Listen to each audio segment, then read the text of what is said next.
मस्साजोग गावचे सरपंच संतोष देशमुख यांच्या हत्या प्रकरणाच्या तपासाला वेग आलेला आहे। सीआयडीने आपली तपासाची सूत्र जी आहेत ती वेगाने सुरू केलेली आहेत। अशातच आपण पाहिलं तर मागच्या काही दिवसांपूर्वी या खून प्रकरणातील मुख्य आरोपी सुदर्शन घुलेसह सुधीर सांगळे याला पुण्यातून अटक करण्यात आलेली होती। त्या आधीच आपण पाहिलं तर या खंडणी प्रकरणातील आरोपी तसंच वाल्मिक कराड जो आहे त्यानं आत्मसमर्पण केलेलं होतं। त्याच्यावर संशयित आरोपी म्हणूनही पाहिलं जाते। देशमुख हत्या प्रकरणामध्ये तो संशयित आरोपी आहे, त्यानं आत्मसमर्पण केलं होतं। तसंच यातील एक महत्त्वाचा आरोपी कृष्णा आंधळे अजूनही फरार आहे। सीआयडी कडून त्याचा तपास जो आहे तो सुरू आहे।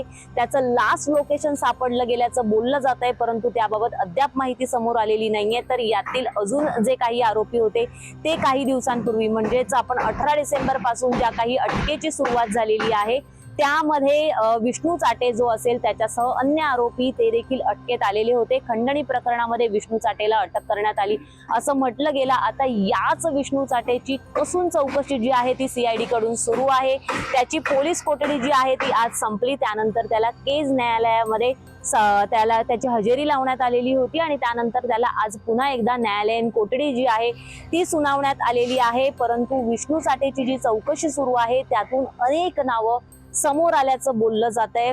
विष्णू चाटे हा वाल्मिक कराड याचा मावस भाऊ आहे, त्यामुळे जर वाल्मिक कराडचं या हत्या प्रकरणामध्ये कुठे संबंध असेल तर त्याची माहिती ही विष्णू चाटेकडे असेल असा दाट संशय जो आहे तो सीआयडीला आहे।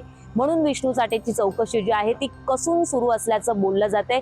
इतकंच नाही तर ज्या वेळेला संतोष देशमुख यांच्यावर मारहाण केली जात होती, त्यांची हत्या केली जात होती, त्यावेळेला जो कॉल जो आहे वाल्मिक कराडला तो विष्णू चाटे याच्या फोनवरूनच लावला गेला असं म्हटलं जाते आणि त्यामुळेच कुठेतरी विष्णू चाटेच्या फोनचा जो शोध जो आहे तो सीआयडी कडून सुरू आहे। कारण विष्णू चाटेचा फोन अद्यापही सीआयडीला सापडलेला नाहीये। वाल्मिक कराडचं या खून प्रकरणामध्ये काय कनेक्शन आहे हे कोण सांगू शकतं तर तो विष्णू चाटे आहे, म्हणून त्याची कसून चौकशी केली जाते। इतकंच नाही तर त्याच्या घरांची झाडाझडती देखील सीआयडी कडून सुरू आहे। त्याच्या फोनचा तपास जो आहे तो केला जातोय आणि त्यामुळेच विष्णू चाटेने त्याचं जे काही सीआयडी बरोबर इंट्रोगेशन झालं, सीआयडीने जे काही प्रश्न विचारले त्यामध्ये त्याने काही नावं घेतलेली आहेत। तसंच वाल्मिक कराडला पळून जाण्यासाठी, वाल्मिक कराडला आत्मसमर्पण करण्यासाठी ज्यांनी ज्यांनी मदत केली त्या सगळ्या आरोपींचे पाय आता खोलात गेलेले आहेत।